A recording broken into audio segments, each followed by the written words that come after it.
ইসলামী আন্দোলন বাংলাদেশ শিবচর উপজেলা শাখা কর্তৃক আয়োজিত আজকে গণসম্মেলনের সম্মানিত সভাপতি সেরেতাজ শ্রদ্ধাভাজন ওলামায়ে কেরাম, সর্বস্তরের ইসলাম প্রিয় দেশপ্রেমী ভাইয়েরা আমার, ইসলামী আন্দোলন বাংলাদেশ কি ও কেন, এরা কি চায়, এদের দাবি কি, এদের আদর্শ কি, নীতি কি, এ সম্পর্কে আমরা অনেকেই জানি না। ইসলামী আন্দোলন বাংলাদেশ বিশ্বাস করে শুধু দেশ, দল এবং নেতা পরিবর্তনের মাধ্যমে মানুষের শান্তি আসতে পারে না, বৈষম্য দূর হতে পারে না। আমরা বৈষম্য দূর করার জন্য ব্রিটিশদের বিরুদ্ধে আন্দোলন করেছিলাম। ভেবেছিলাম ব্রিটিশ এদেশ থেকে বিদায় হলেই বৈষম্য দূর হবে, মানুষ শান্তি পাবে, মানুষ মুক্তি পাবে। কিন্তু আমরা কি দেখলাম, ব্রিটিশ এদেশ থেকে যাওয়ার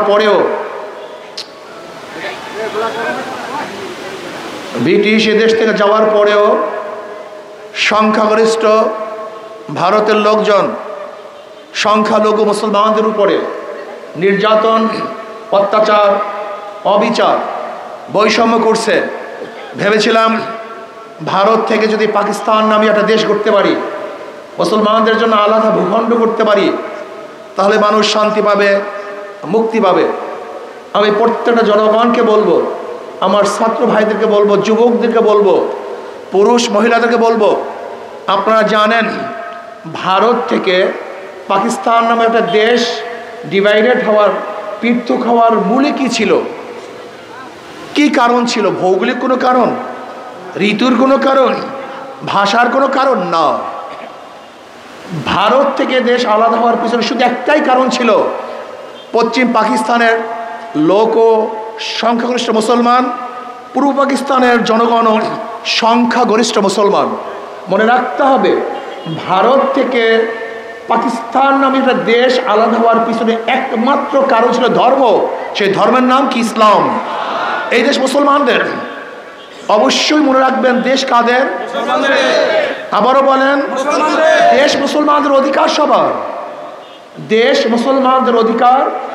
যেরকম ঢাকা ইউনিভার্সিটি করেছিল সলিমুল্লাহ সাহেব রহমতুল্লাহ আলী, নওয়াব সলিমুল্লাহ রহমতুল্লাহ আলী নিজের অফুকৃত 600 একর জমির মধ্যে ঢাকা ইউনিভার্সিটি, বুয়েট, ঢাকা মেডিকেল, নওয়াব সলিমুল্লাহ রহমতুল্লাহ আলী 1911 সনে প্রস্তাব দিয়েছিলেন ব্রিটিশের কাছে, ঢাকা ইউনিভার্সিটি যাই।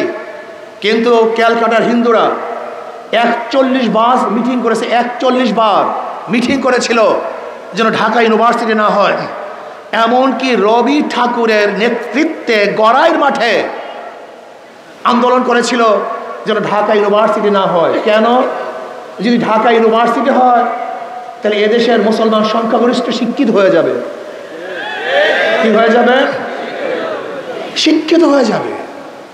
বিশ্বাস করতে পারবেন না মুসলমানদের অবস্থাটা কি হয়েছিল, আপনারা অনেকেই জানেন না।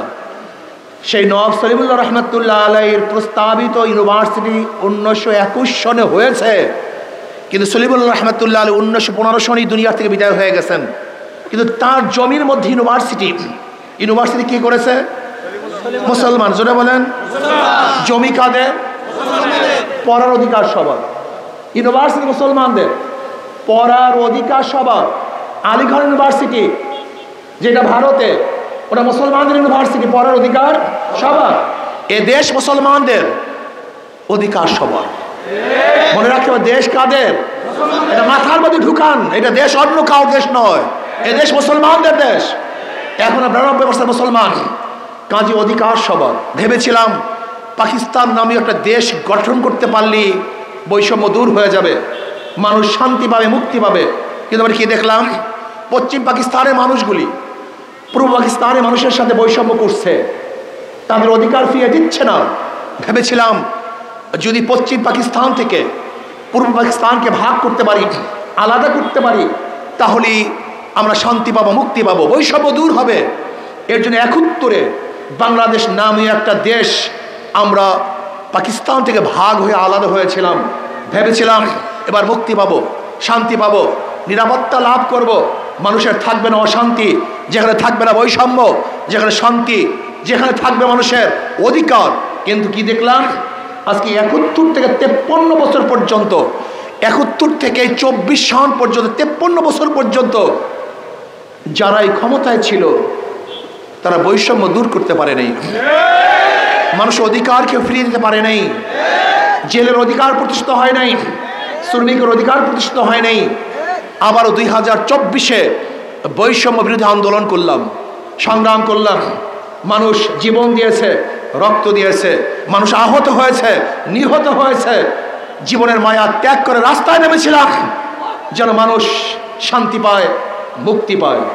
লেকিন আমরা কি দেখলাম, 5ই আগস্টের পরে আবারও সেই দুর্নীতি, আবারও চাঁদাবাজি, আবারও দখলদারি, আবারও নির্বিচারে হত্যা, আবারও জুলুম, আবার অত্যাচার। না, আমাদের আন্দোলন, আমাদের সংগ্রাম এখনো শেষ হয় নাই। যতদিন পর্যন্ত বৈষম্য দূর না হবে ততদিন পর্যন্ত আমাদের লড়াই করতেই হবে ইনশাআল্লাহ। দেশ পরিবর্তন হয়েছে, মানুষের শান্তির পরিবর্তন হয় নাই। এদেশে আমরা মুসলিম লীগের শাসন দেখেছি, আমরা আওয়ামী লীগের শাসন দেখেছি, আমরা বিএনপির শাসন দেখেছি, আমরা জাতীয় পার্টির শাসন দেখেছি, বহু দলের শাসন দেখেছি, কিন্তু মানুষের ভাগ্যের পরিবর্তন দেখি নেই। আমরা দেখেছি আইয়ুব খানের শাসন, আমরা দেখেছি শেখ সাহেবের শাসন, আমরা দেখেছি জিয়াউর রহমানের শাসন, সত্তার সাহেবের শাসন, এরশাদের শাসন, আমরা দেখেছি খালেদা এবং শেখ হাসিনার শাসন, কিন্তু মানুষের ভাগ্যের পরিবর্তন হয়নি, মানুষ মুক্তি পায়নি। যে আন্দোলনের সূচনা ছিল 71-এর সাম্য, মানবিক মর্যাদা, সামাজিক ন্যায় বিচার, কিন্তু আজও সভ্যতা নেই, মানবিক মর্যাদা নেই, সামাজিক ন্যায় বিচার প্রতিষ্ঠিত হয়নি। আপনি কি জানেন, ব্রিটিশ থেকে শুরু করে এই 2024 পর্যন্ত, আজও পর্যন্ত সবচেয়ে বেশি বৈষম্য শিকার কারা হয়েছিল? মুসলমান। মাশাআল্লাহ, সবচেয়ে বেশি বৈষম্য শিকার হয়েছিল মুসলমান, সবচেয়ে বেশি বৈষম্য শিকার হয়েছিল মুসলমান। আজও টুপি পরে অনেক অফিসে ঢুকা যায় না, আজকেও দাড়ি রেখে বহু জায়গায় চাকরি করা যায় না, আজকেও বোরখা পরে হাজারো মা বোনেরা বিভিন্ন প্রতিষ্ঠানে ঢুকতে পারে না। আজকেও ঢাকা ইউনিভার্সিটির মুসলমানদের, সেই ঢাকা ইউনিভার্সিটির নামাজ পড়তে দেওয়া হয় না। আজকে ঢাকা ইউনিভার্সিটির মুসলমানদের সেখানে ইফতারি মাহফিল করতে দেওয়া হয় না। যে ঢাকা ইউনিভার্সিটির গেটের মধ্যে লেখা ছিল রব্বি জিদনি ইলমা, সেই রব্বি জিদনি ইলমাকে তুলে দেওয়া হয়েছে। নজরুল ইসলাম হল, সেখানে ইসলাম শব্দ তুলে দেওয়া হয়েছে। আপনি বিশ্বাস করতে পারবেন 92% মুসলমানদের দেশে কি করা হয়েছিল? গোটা বাংলাদেশের সমস্ত মানুষকে নাস্তিক বানাবার চক্রান্ত চলছিল। শিবচর ভাইরা, আপনারা অনেকেই আওয়ামী লীগ করেন আমি জানি, কিন্তু আমি প্রশ্ন করতে চাই, আপনি কি জানেন আওয়ামী লীগ শিক্ষা কারুকলামের মধ্যে কি পরিবর্তন করেছিল? আপনারা জানেন না। শিক্ষা কারুকলামের মধ্যে এই আওয়ামী লীগ ডারউইনের নাস্তিকবাদ প্রতিষ্ঠা করেছিল, যেখানে লেখা হয়েছে দি অরিজিন অফ ম্যান, মানুষের আদি উৎস কি, সেখানে প্রমাণ করা হয়েছে মানুষ মানুষ থেকে না, মানুষ জানোয়ারের থেকে। যদি আমাদের বাচ্চাদের মাথার মধ্যে ঢুকে মানুষ মানুষ থেকে না, মানুষ জানোয়ারের থেকে, তাহলে এই মানুষ আর মুসলমান থাকবে, সে নাস্তিক হয়ে যাবে। শিক্ষা ও সংস্কৃতির মধ্যে হীন এমন কোনো দুষ্টামি নাই যে দুষ্টামি ঢুকানো হয় নাই। একটা যুবক যুবতী কিভাবে প্রেম করবে, একটা যুবক বড় হওয়ার পর তার পরিবর্তন কি হবে, একটা মেয়ে বড় হওয়ার পরে তার শারীরিক কি গঠন পরিবর্তন হবে, একটা মেয়ে এবং ছেলে হাত ধরে কিভাবে হাঁটবে, কিভাবে ফার্স্ট প্রেম নিবেদন করবে, বাপ মার সাথে কিভাবে বেয়াদবি করবে, কিভাবে মিন্সের কাপড় কোন জায়গায় রাখবে, তাও পর্যন্ত এই শিক্ষার মধ্যে শেখানো হয়েছে, যেখানে লজ্জা বলতে কিছু নেই। আপনি কি জানেন এই গোটা বাংলাদেশটাকে নাস্তিক বানাবার চক্রান্ত চলছিল?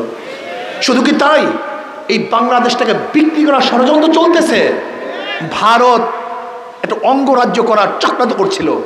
যেরকম সিকিম একসময় স্বাধীন দেশ ছিল, কিন্তু লেন্দুক দর্জিকে ভারত কন্ট্রোল করার ভিত্তিতে সেই সিকিমকে ভারতের অধীনস্থ করেছে, ঠিক বাংলাদেশকেও ভারতের অধীনস্থ করার জন্য চক্রান্ত করতেছিল। কিন্তু আমি বিশ্বাস করি বাংলাদেশের মানুষ না খেয়ে থাকতে পারে, গোলামি করতে পারে না। বাংলাদেশের মানুষ ভুকা থাকতে পারে, কার পায়ের নিচে মাথা রাখতে পারে না। বাঘ না খেয়ে থাকে, ঘাস খায় না। বাংলাদেশের মানুষ ক্ষুধার্ত থাকবে, বস্ত্রহীন থাকবে, অন্নহীন থাকবে, কিন্তু কার গোলামি করতে পারে না। বাংলাদেশের মানুষ কোনোদিন গোলামি করে নাই, করবেন না ইনশাআল্লাহ। বারবার দেশের পরিবর্তন দেখেছি, দলের পরিবর্তন দেখেছি, নেতার পরিবর্তন দেখেছি, কিন্তু শান্তির পরিবর্তন নাই। দুর্নীতির পরিবর্তন না হওয়ার কারণটা কি মনে রাখতে হবে। একজনের নাম এ, একজনের নাম বি, একজনের নাম সি। এও চোর, বিও চোর, সিও চোর। ক্ষমতা আছে, সে কি করবে?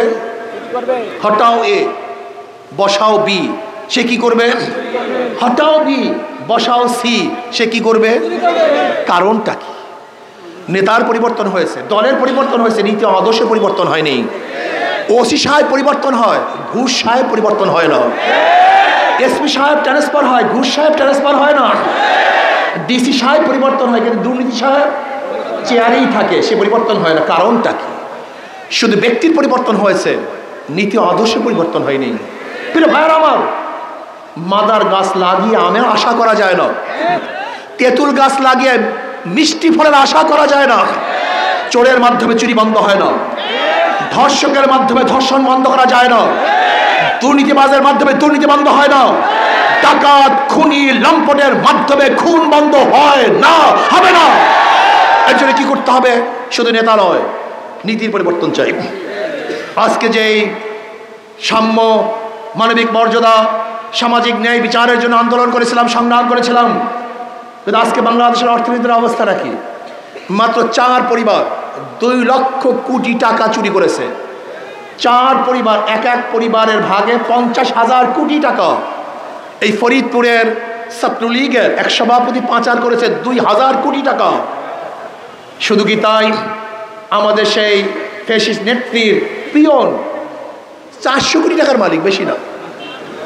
400, আমি বলি নাই, তিনি নিজে বলেছেন আমার পিয়ন 400 কোটি টাকার মালিক। আমার পিয়ন হেলিকপ্টারে ঘুরে। আর বেয়াকুবের গোষ্ঠী তোমরা রাস্তায় ঢুকে ঢুকে মারো। শেখ হাসিনার পিয়ন থাকবে হেলিকপ্টারে, আর তুমি থাকবে রাস্তার নর্দমার মধ্যে।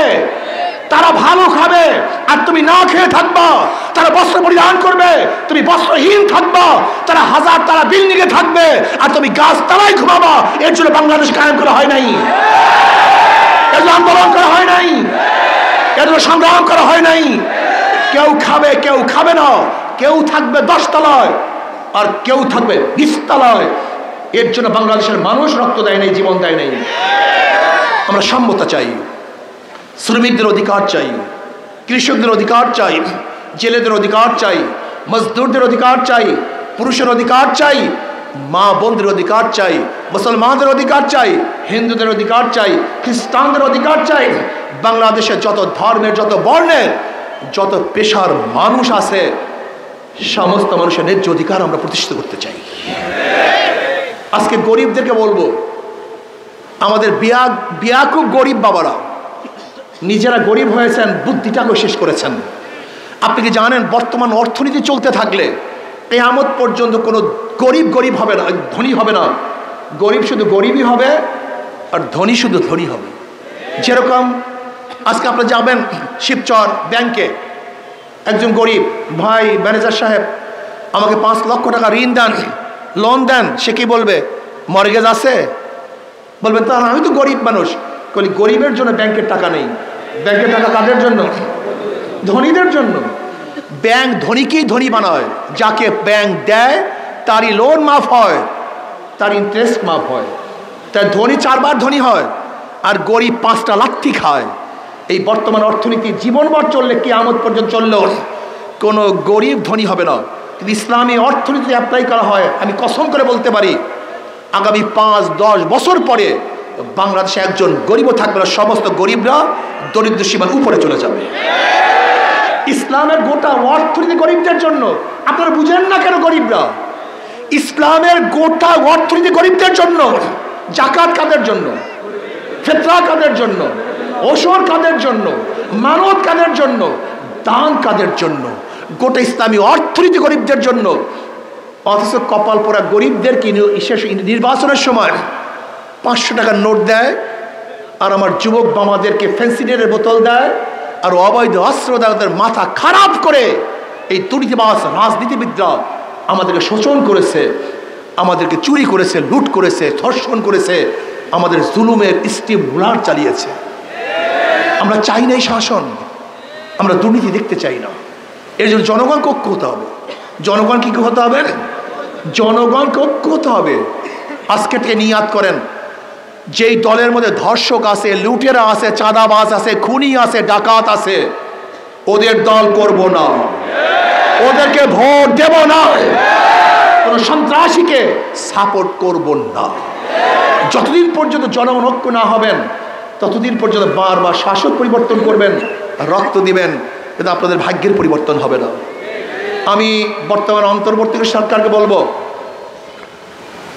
যাদেরকে আপনি বর্তমান উপদেষ্টা নিয়োগ দিয়েছেন, এরাই মাটি এবং মানুষের চিন্তা লালন করে না, এরা ভিন দেশে কোনো চিন্তা লালন করে। স্পষ্ট ভাষায় বলতে চাই, যদি বিতর্কিত উপদেষ্টাদেরকে আপনি এখনো প্রত্যাহার না করেন, তাহলে হয়তো বা আপনার বিরুদ্ধে আন্দোলন শুরু করতে হবে, আপনার বিরুদ্ধে লড়াই করতে হবে, যেটা আমরা চাই না। আমরা চাই সংস্কারের মাধ্যমে সুন্দর এক পিআর সিস্টেমে নির্বাচন উপহার দিবেন, সংখ্যানুপাতিক হারে নির্বাচন হবে, কোনো ব্যক্তিকে মানুষ ভোট দিবে না, মার্কাকে ভোট দিবে। তাহলে কি থাকবে? দুর্নীতি থাকবে না, বাণিজ্য থাকবে না, নমিনেশন বাণিজ্য থাকবে না, পেশি শক্তি ব্যবহার করতে পারবে না, অবৈধ কালো টাকার সরাসরি থাকবে না। প্রত্যেকটা ভোট কাজে লাগবে। যেখানে জাতীয় সরকার গঠিত হবে, প্রত্যেক আদর্শের মানুষ সংসদে থাকবে, প্রত্যেকের কথা তুলে ধরতে পারবে। বিহার সিস্টেমে নির্বাচন হলে ফ্যাসিস্ট আর তৈরি হবে না, জালেম তৈরি হবে না, খুনি তৈরি হবে না, লক্ষ লক্ষ কোটি টাকা বিদেশি পাচারকারী কোনো দল আর বাংলাদেশে থাকবে না। মার্কাকে ভোট দিবে। ধরে নেন যদি হাত পাকা মার্কা গোটা ভোটের 30% ভোট পায়, তাহলে তাদের 90 জন সংসদ সদস্য সংসদে যাবে। কথাটা বোঝাতে পারি নাই? কোনো ভোট মিসিং হবে না। কাজে আসুন, পিআর সিস্টেমে নির্বাচন চাই। 92% মুসলমানদের দেশে ইসলামের হুকুমত চাই। কি রাজি আছেন ইনশাআল্লাহ? কি চাই ভাই? ইসলামের হুকুমত। ইসলামের হুকুমত যদি প্রতিষ্ঠিত হয়, যদি ইসলামী হুকুমত প্রতিষ্ঠিত হয়, তাহলে ইনশাআল্লাহ গরিব দুঃখী মেহনতি মানুষের প্রত্যেকটা মানুষের অধিকার প্রতিষ্ঠিত হবে, সাম্য মানবিক মর্যাদা সামাজিক ন্যায় বিচার প্রতিষ্ঠিত হবে। আল্লাহ আমাকে এবং আমাদের সবাইকে ইসলামী হুকুমতের জন্য সর্বোচ্চ চেষ্টা করার তৌফিক দান করেন। রাজি আছেন ইনশাআল্লাহ? কে রাজি আছে? আল্লাহু আকবার, আল্লাহু আকবার।